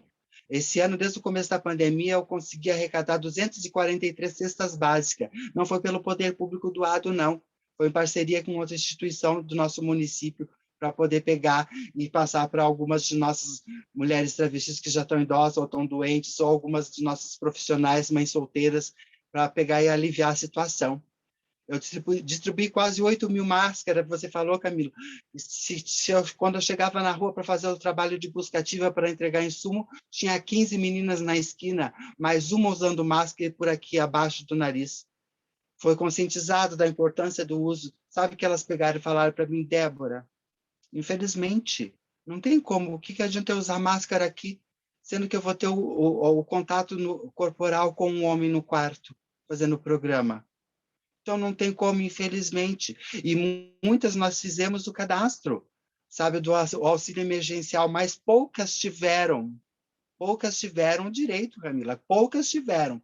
E me entristece muito que desde o começo da pandemia eu fiz e estou fazendo o papel do poder público, sabe, de pegar e ver a nossa população que está lá à margem da sociedade sem direito algum e que passa fome também e que precisa morar, pegar e ganhar seu dinheiro, seu sustento para levar para dentro da sua casa. E nem uma cesta básica perguntaram se o Grupo Renascer precisava para pegar e repassar para a nossa população. Essa é a minha fala de indignação, sabe? Esse é o meu desabafo enquanto Débora Lia, educadora social, uma profissional que está à frente de uma instituição há 21 anos. Consegui 243 cestas básicas pela LBV, a Legião da Boa Vontade, que é outra instituição, que não era, e isso eles não tinham obrigação. A obrigação é do poder público, independente de nossa identidade de gênero, nós somos seres humanos e estamos lá na esquina. Estamos lá na esquina. E por que o morador de rua, eu sempre falo que ele tem um impacto que o poder público pega e dá para a sociedade. Porque aí leva uma marmita, leva o cobertor para o morador de rua, e no outro dia ele vai estar lá igual. Então não tem devolutiva. E é a mesma coisa da nossa população de mulheres travestis e transexuais. A diferença é que nós não ganhamos nada. Nós ganhamos extintor, ovada, somos agredidas, levamos pauladas, somos assassinadas, sem direito algum. Nós só somos lembrados em épocas de eleição e de pagar nossos impostos. Isso a gente paga bem. A nossa população é a que mais mantém as suas contas em dias. Eu falo por mim, de PTU de minha casa, de todos os meus impostos, do carro que eu uso, tudo. Mas a gente não tem os direitos iguais. Eu acho que isso é um Brasil homofóbico e transfóbico, sabe, assim, e isso direcionando os nossos dirigentes que estão lá na ponta, sabe, que já estava péssimo, agora ficou horrível, infelizmente, Camila. Diller, quer falar alguma coisa? Não, acho que a Débora representou muito bem aí a fala e realmente, né, eu trabalhei com uma política pública específica que foi a de saúde, que é a política de saúde integral LGBT, fiz uma pesquisa local, né, nós já tínhamos uma dificuldade em implementação da política ali em 2017, 18, que foi meu ano de mestrado, agora muito pior, pouco se fala nesse tema, né, o que se fala para a população LGBT são políticas de HIV e AIDS, né, ainda mesmo desde a década de 70, 80, já sabemos que isso não está associado à nossa população, mas ainda insistem em colocar como se nós fôssemos população de risco, né? Então, essas são as políticas de saúde que se voltam para nós. E no nível municipal não é diferente, né? Então, a gente não vê política pública local aqui. Essa política, por exemplo, ela é tripartite, como é o SUS, então cabe ao município implementar, mas o município também não implementa. Na verdade, o município faz o quê? Ele joga, né? Assim, é aquela lógica, eles jogam para a ONG para dizer, olha, a gente está fazendo alguma coisa, mas na verdade eles colocam toda a responsabilidade para a ONG implementar ações que competem ao poder público. E aí é como a Débora disse, eu faço o papel do poder público, que é verdade, né? Porque compete ao poder público fazer isso, mas ele terceiriza o serviço, né? Então, política pública local não tem. Nós não temos. O que a gente consegue fazer aí é o quê? Né, Débora? É a parada LGBT, porque também não depende do poder público exclusivamente, sim da população como um todo, que vai lá e caça e consegue. Né? Então, realmente ainda falta política pública, né? A parada em si não é uma política pública, mas ela é um mecanismo bacana de mostrar aí para a sociedade, né, quem nós somos. Mas hoje, localmente, não. E só comentando a fala das meninas, né, realmente essa questão da bissexualidade ainda é um grande problema dentro da população LGBTQIA+. Nós temos algumas discussões sobre a invisibilidade da mulher lésbica e sobre, principalmente, a invisibilidade dos bissexuais. Tem que eles falam, ó, a letra B que está lá, ela não é uma letra invisível, ela deve ser ressaltada. E os bissexuais têm demanda própria, né? Então, hoje ainda tem essa coisa, é bissexual porque quer fazer graça, né? Enfim, esse tipo de conversa ultrapassada, né? Mesmo dentro da população LGBT, que, não, você não pode ser bissexual, ou você é gay ou você é lésbica, não dá para ficar no meio termo, né? Então, realmente, ainda há, esse é mais uma pauta que deve muito ser discutida e precisa avançar, né? É mais um desafio que nós temos. Vou passar para mais uma pergunta aqui, só um minutinho. Eu vou pular ali a discussão das meninas ali, porque o Diller já acho que já contemplou a fala dele ali. A Gislaine fez uma pergunta, né? Ela perguntou, Débora, na sua opinião, que políticas públicas podem ser criadas para que uma pessoa trans seja aceita no mercado de trabalho? Política de inclusão social, capacitação para nossa população, oportunidade de trabalho, porque sem também a nossa população não tem oportunidade de educação, porque saiu cedo da escola, porque depende do corpo para sobreviver. Gente, a gente precisa começar da raiz, dar oportunidade de trabalho e automaticamente oportunidade de educação. Porque sem oportunidade de trabalho não tem como fazer esse resgate da margem da sociedade de nossa população. Nós ficamos como corpos abjetos, corpos que não importam para a sociedade. Então, acho que o resgate e a devolutiva é isso, sabe? Oportunidade de trabalho, eu sempre falo, a Débora sempre fala em oportunidade de trabalho. Por quê? Foi isso que fez o resgate de minha pessoa. Foi isso que fez eu pegar e voltar a estudar. Hoje está terminando o serviço social. Eu acho que isso é importante. Por isso que eu peguei e falei transformação, esse projeto é a minha vida, é o tema da minha vida, sabe? Assim, porque a educação, ela transforma a cidadão para o futuro. Eu acho que é isso, as políticas públicas, oportunidade de trabalho, fazer parceria com a indústria e o comércio de Ponta Grossa, sabe? Incentivar na contratação da nossa população, eu acho que é isso, esse fomento, essa formação de rede entre a sociedade e a indústria e o comércio, para o resgate de nossa população. Nós temos em São Paulo lá um projeto grande que trabalha com as travestis, dando oportunidade de inclusão, sabe, no mercado de trabalho, formar um projeto lido. Então, acho que é isso que temos que fazer, essa parceria junto com a indústria, o comércio e a sociedade. Se as pessoas e a sociedade não gostam de ver a nossa população na esquina, então tem essa devolutiva para nós enquanto ser humano. Dê oportunidade para nós, que aí você não vai ver mais eles ali. Eu acho que é isso, porque muitas pegam e passam ali, jogam extintor, ovo, ou espanco, mas ninguém nunca parou para mim, meus 33 anos, perguntando por que você está aí? Qual o teu histórico de vida? Nunca ninguém perguntou, sabe, do meu histórico de vida. O meu histórico de vida fica fazendo pela sensibilização que eu faço há anos com os nossos formandos acadêmicos, com os nossos residentes da área da saúde, da área da educação, em todos os segmentos, defesa e garantia de direitos, mas com a minha vivência cotidiana travesti. Mas nunca que ninguém pegou e disse assim, não, vou capacitar essa. Não, porque eu fui atrás também de minha capacitação, mas sem a ajuda da sociedade, não. Nunca tive a ajuda da sociedade. porque a sociedade é a que nos joga à margem da sociedade sem direito algum, mesmo sem oportunidade nenhuma. Infelizmente, é isso. Eu acho que o problema local aqui também, só complementando, é que a gente tem um grande grupo que comanda aí essas questões da indústria, do comércio, né? E vocês já conhecem a trajetória desse grupo aí, né? A CPG, que já se manifestou, por exemplo, contra a Bolsa Família, né? Que achar que quem tem Bolsa Família não pode votar, porque é política social, e aí vai ter, né, uma coisa completamente absurda, né? Então, isso também dificulta essa abertura, né, que as meninas precisam, né, essa inclusão. Bom, vou passar para mais uma pergunta, né? Como ambos avaliam a pré-candidatura à presidência do Brasil por parte do governador do Rio Grande do Sul, Eduardo Leite, pelo PSDB, que se declarou gay recentemente, tendo apoiado a eleição de Bolsonaro em 2018? A gente fica com o pé atrás, né, também. Assim, Esse tema é espinhoso, né?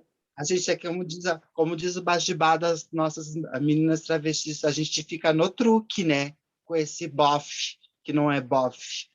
Então, assim, mas eu achei bem pela coragem dele, assim, né? Porque balançou um pouco, né? Assim, mas vamos ver até onde que ele vai. Sabe, assim, eu já tinha falado para Joyce, minha companheira, Joyce, acho que ele é gay. Porque eu sou do Rio Grande do Sul, né? Sou de Porto Alegre. Então, assim, eu disse, Joyce, eu já conheço gay de longe, Joyce. Aí, quando eu vi, ele pegou e assumiu lá com o Bial. Ai, que bem. Bom, eu, assim, aqui é uma questão pessoal minha, né? Obviamente que eu não votaria nele no primeiro turno, mas no segundo turno eu avalio como algo positivo, até porque, diante do que a gente tem no cenário ali, né? Se vai ele um Bolsonaro da vida, o que a gente vai fazer, né? Tá entre a cruz e a espada. Mas, assim, o que eu penso, né? Eu penso o seguinte: o fato dele ser um político, né, que tem umas bandeiras completamente diversas do que a gente defende, né? Enfim, não isenta, né, dele da orientação sexual dele. Eu acho que não cabe a nós também, como se a gente assim, não, então ele não é aceito aqui, né? Ele não é bem-vindo, ele que saia, né? Eu acho que não cabe a nós fazer isso. Por outro lado, eu acho que também o fato da orientação sexual dele agora assumida e tudo mais, né, não é motivador, né, para que a nossa população dê apoio a ele. Por quê? Porque ele não tem uma política na história dele que seja voltada para a nossa população. E se ele apoiou, né, o Bolsonaro em 2018, quer dizer, ele apoiou políticas que são contrárias a nós. Então, o que eu vejo é o quê? Que nós precisamos separar duas questões. Uma questão política e outra questão pessoal. É homossexual? Tudo bem, né? Legal, parabéns pela coragem, concordo com a Débora. Não acho que seja nenhum... Né, a gente pensar assim, ele se assumiu para se, né, beneficiar. Beneficiar do quê? Qual que é o benefício de se assumir gay no país extremamente homofóbico que nós vivemos? Não tem benefício nenhum. E se, não, foi uma jogada política, se lascou, porque ele desagradou o bolsonarista e ele não agrada a população LGBT. Então, se o objetivo foi desse, ele deu um tiro no pé, porque ele saiu queimado dos dois lados. Então, eu vejo dois cenários. Uma vida pessoal dele, que eu acho muito, independentemente do que ele pensa por trás disso e não sei o quê, eu acho corajoso, né, ele ir num programa de TV dizer que é gay. Eu acho muito corajoso. Mas não acho que isso seja motivador, né, ou algum benefício a ele em relação à população LGBTQIA+. Porque ele não tem uma atuação voltada para a nossa população. Enquanto político, ele não nos fortalece em absolutamente nada, né? Então, enquanto político, quer dizer, direito dele, pluripartidarismo, que se candidata a quem quer. Agora, se ele vai receber o voto, aí é outros 500.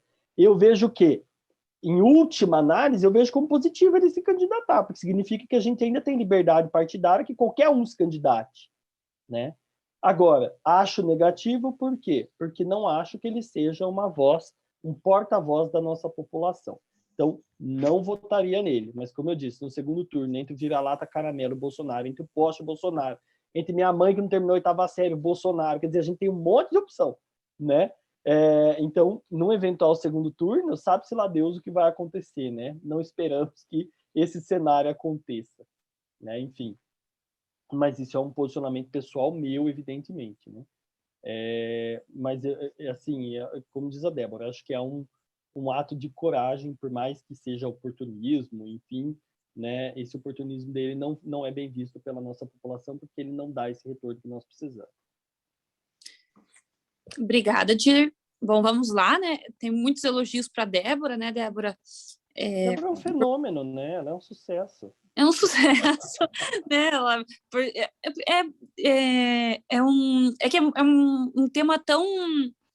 Um tema tão delicado, né? Vocês escancararem isso aqui, né? Trazerem uma pauta de luta mesmo, né? Algo que a gente tem que agradecer, tem que ver, né? O como essa luta é uma luta difícil mesmo. Aí tem uma pergunta aqui que fala, né, Débora, pode falar se tem experiência de discriminação dentro da comunidade LGBTQIA+. Com certeza que sim, com certeza. O tempo todo tem. Não, dentro da população, com a nossa população, uma com as outras, com certeza que tem, sabe? É fora, é dentro, sabe? Por isso que a gente pega e fala ali da empatia, se colocar no lugar do outro, a gente ser mais unido. O Dilermano pegou e falou, e eu sempre bato nisso também, da união. Eu acho que a gente passa também, sim, passa por preconceito e discriminação dentro da nossa população. A gente é discriminado assim. Eu já fui discriminada várias vezes por nossa população. Mesmo pegando e fazendo um trabalho ali com elas e tudo, eu já fui discriminada. Já fui discriminada e muito mesmo, sabe? Assim, não vou dizer para você que foi mar de rosas, que eu vou estar mentindo. Por que eu vou pegar e vou pintar o pavão de acordo com as cores que eu acho que é melhor? Não, de forma nenhuma. Passei, sim, por discriminação, por preconceito dentro da população, de não ser aceita, e passei fora também. Muito. Vamos lá, deixa eu pegar mais uma pergunta aqui.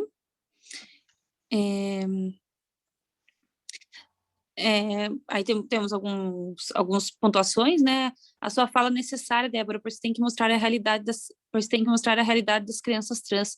Nem todas as crianças terão apoio da família ou conseguirão trabalhar quando adultas. A realidade tem que ser mostrada. Também é pontuado, né? A identidade de gênero, mais uma vez, é esquecida e tratada, né? Entre aspas, como pouca coisa. É triste ver que em 2021 não tem nenhum avanço, né? Principalmente no respeito ao próximo. A Júlia fala ali, né, que é o sonho dela trabalhar, conhecer a Renascer, né? Cresci lá dentro e vocês fazem parte da minha história. Aí também tem umas outras pontuações, né, das declarações oportunistas, né?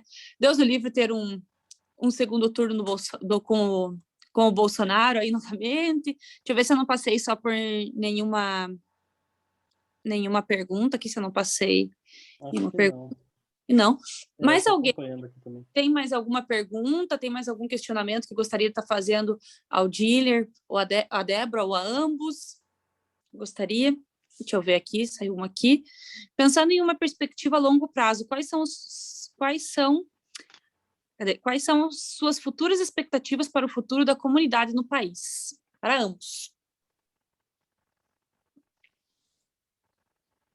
Difícil, né? Acho que, assim, eu estou falando por nossa população, né? A expectativa minha é grande, sabe? Assim, a gente sempre tem esperança de dias melhores, né? Com oportunidades iguais para todos, menos preconceito, menos assassinatos e agressão com a nossa população, mais dignidade. E eu nunca perco a esperança. Eu acho que a esperança é o que move a gente para seguir em frente e na luta pelo trabalho também, principalmente, particularmente na área do meu trabalho. né, que é na defesa e garantia de direitos e da saúde com a nossa população, uma população que é tão marginalizada, tão fragilizada, e que vive em situação de risco, que antes era nós era o grupo de risco, né? Agora é situação de risco, que a gente vive porque a gente não está ali porque quer, a gente está vivendo aquela situação e que não é legal. Então, assim, eu sempre tenho esperança de um futuro melhor, futuro com oportunidade e com as mesmas oportunidades, ou até mesmo melhores do que eu, porque as minhas oportunidades, elas vieram depois dos meus 38 anos, depois que eu passei bastante dificuldade na rua, né, assim, e então, assim, eu espero que as mais novas que estão chegando, elas tenham mais oportunidade, mais nova para aproveitar suas vidas e também serem resgatadas como eu fui resgatada da margem da sociedade. Eu acho que é isso. Sim, a gente tem que ter a gente tem que ter esperança, né? Eu acho que o momento é difícil, nós estamos numa fase terrível, não só para a população LGBTQIA+, mas como um todo, né? Um momento de crise financeira, de crise social, de dificuldades, de mortes, né? Nós estamos atravessando uma fase muito difícil, mas é uma fase. Então, eu acredito que se a gente se fortalecer, como, né, eu falei, como a Débora falou, se a gente pensar melhor, refletir melhor, ocupar espaços, votar melhor, o cenário tem que ser positivo. Nós precisamos de ações, né? Plantar hoje para colher depois. Acho que se a gente pegar o histórico aí da nossa população, muita coisa avançou, né? E não impede que a gente avance mais, né? Eu vejo hoje, assim, eu tinha muito mais medo do cenário quando na eleição de 2018. Depois do resultado da eleição, eu imaginava um cenário muito difícil para nós, né? De uma violência muito grande, e tudo mais. Mas a gente segue resistente. Então eu ainda vejo que, né, a gente não pode perder essa esperança mesmo, mas associado a isso, não basta só ter esperança e ficar em casa esperando cair do céu. A gente precisa mudar o cenário. Tá? Mais uma pergunta.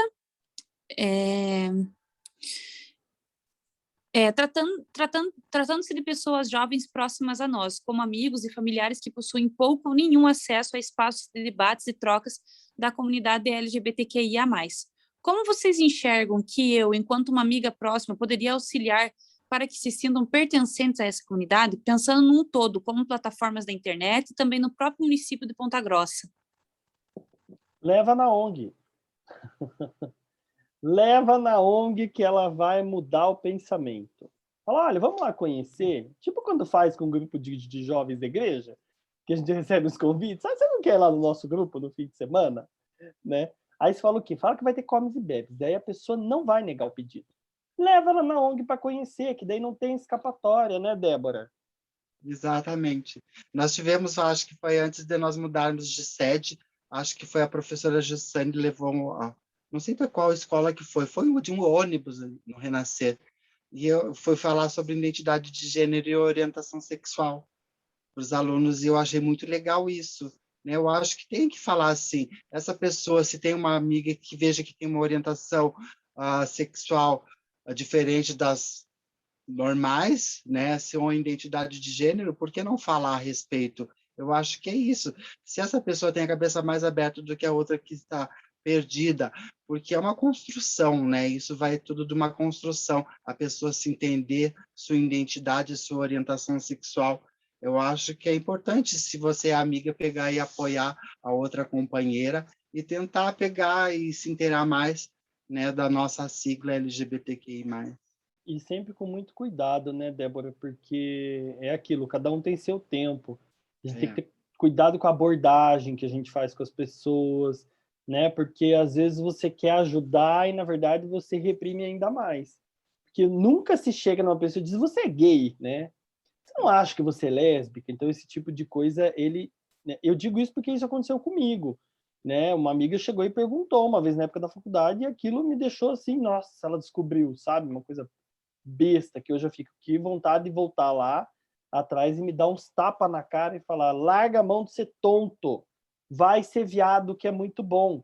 né? Porque daí você vive do jeito que você quer, você vai ser feliz, larga a mão de ser besta, né? Mas também não foi tão tarde, me libertei dessa armadura que eu tinha. Uma coisa que eu acho que é bacana, Ana Beatriz, é você... Tem muitos filmes que retratam essa temática que é legal, que quando a pessoa assiste, ela vê uma realidade assim que talvez ela não é acostumada a conviver, sabe? Então, tem filme, tem série, tem tanta coisa legal. Hoje, né, como você falou, plataformas na internet, tanto conteúdo é produzido, né? Tem tanta gente bacana para ser seguida, né, que fala um pouco sobre a população, convida para assistir uma palestra, convida para, né, para, sei lá, para assistir, né, essas séries, esses filmes, enfim, vai introduzindo aos poucos essas temáticas, né? Hoje, na pandemia, bom, a Débora pode falar melhor como está a ONG nessa questão da pandemia e as programações. Teu microfone está desligado, Débora. Desculpa. Aí. Então, o Grupo Renascer, assim, a única que ficou de linha de frente foi eu, porque eu trabalho com a população de rua, né? Então, assim, eu faço busca ativa e também, assim, as outras estão em home office. Nossa psicóloga também, que trabalha na área da saúde junto comigo, ela está atendendo as pacientes, mas em home office também, porque não foram liberadas. A única que foi liberada foi eu por pegar e ficar como linha de frente, né? Cuidando da população. Infelizmente, as nossas atividades estão, assim, reduzidas no mínimo mesmo, só para dar um atendimento básico por conta dessa pandemia. Só um minuto. Acho que eu tenho mais uma pergunta ali. Débora, vocês aceitam voluntários? Então, assim, o dilema, eu estava falando da nossa mudança de sede, nós mudamos de sede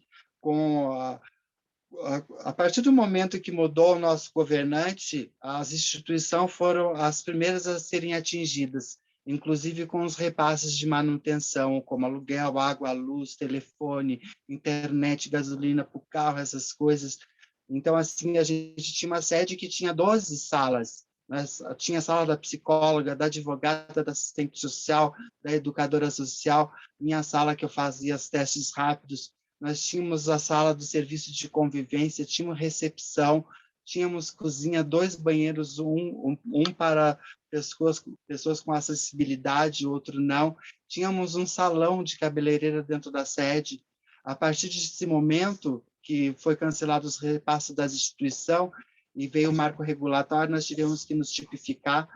Nós deixamos de receber esse repasse e eu tive que entregar a sede. Graças a Deus que eu tinha do lado da minha casa 2 salas comerciais que eu pude trazer a instituição para o lado da minha casa, para essas 2 salas comerciais, porque senão o Grupo Renascer estaria fechado.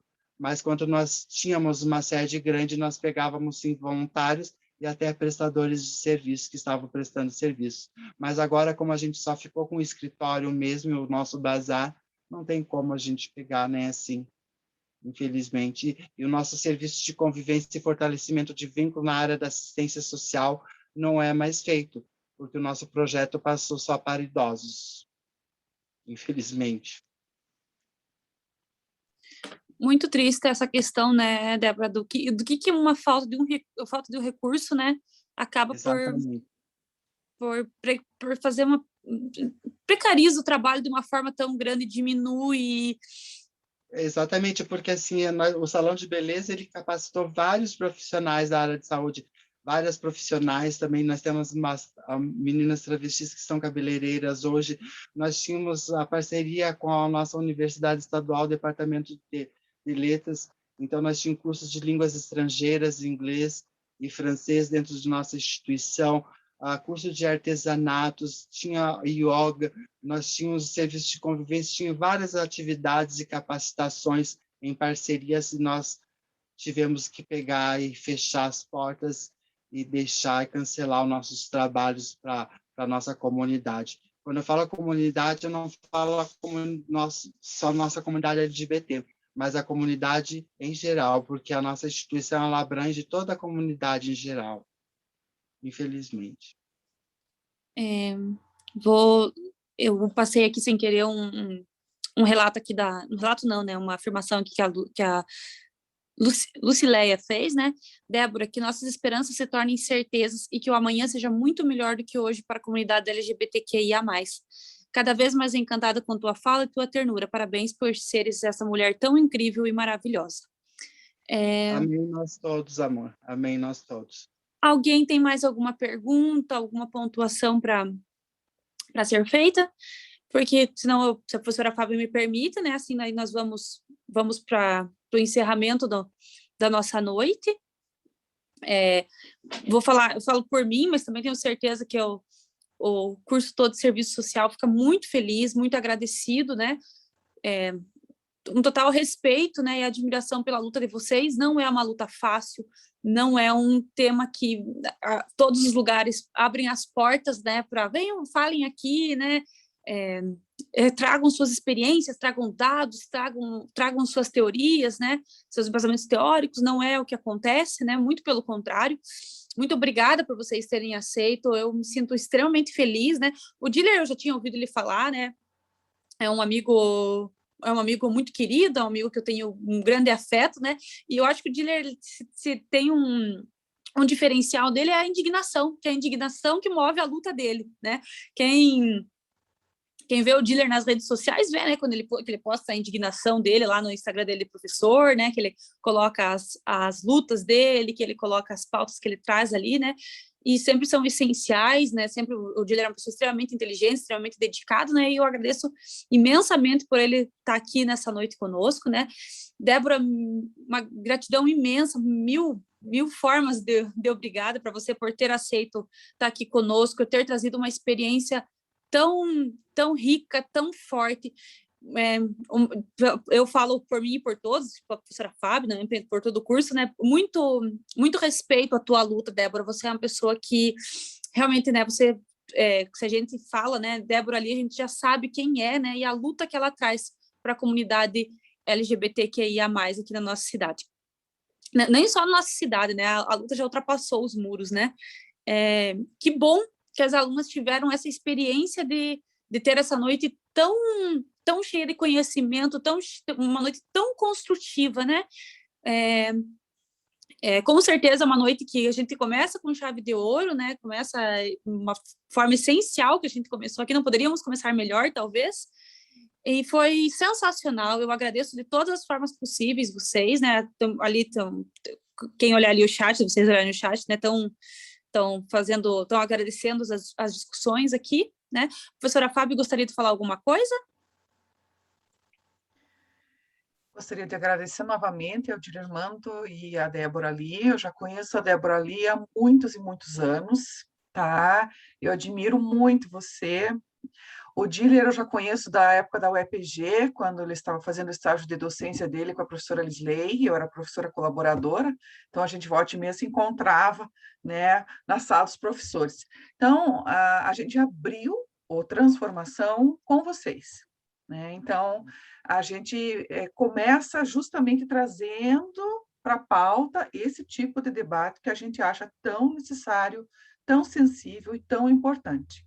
Porque nós, como assistentes sociais, né, e futuras assistentes sociais, nós não podemos deixar de debater isso.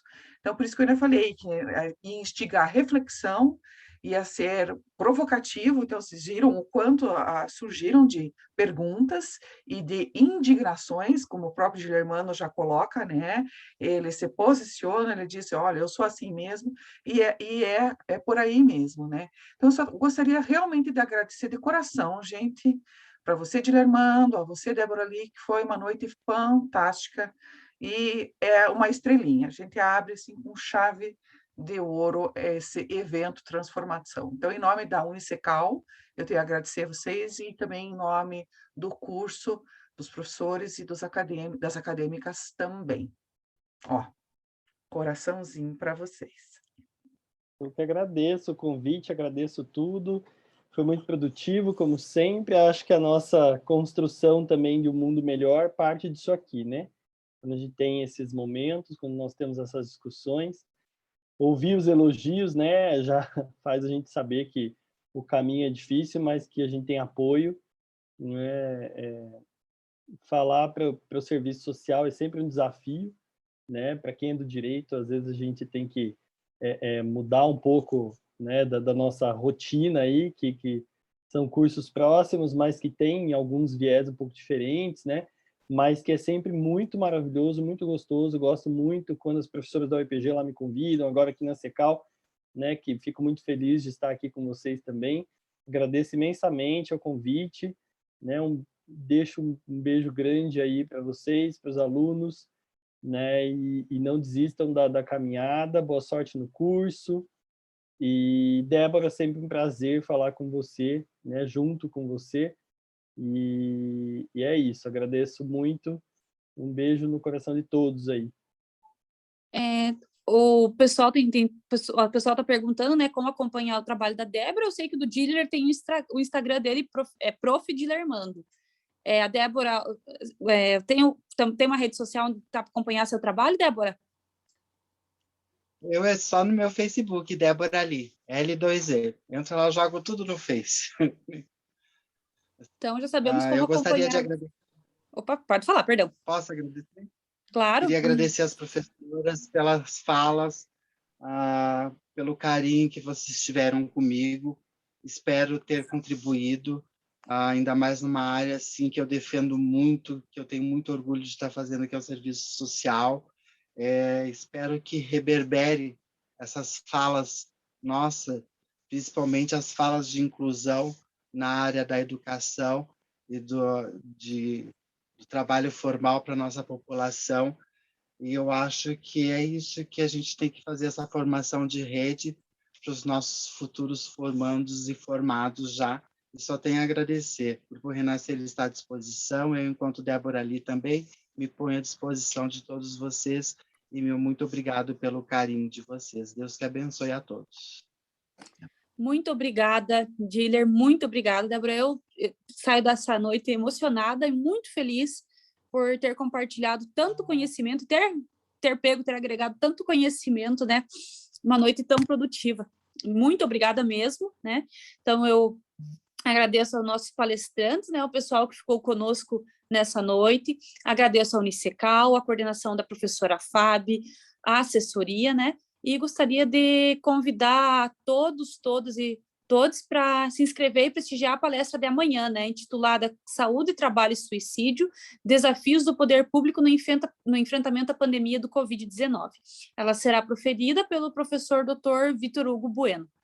Então, boa noite a todo mundo, meu muito obrigada. Tchau, tchau.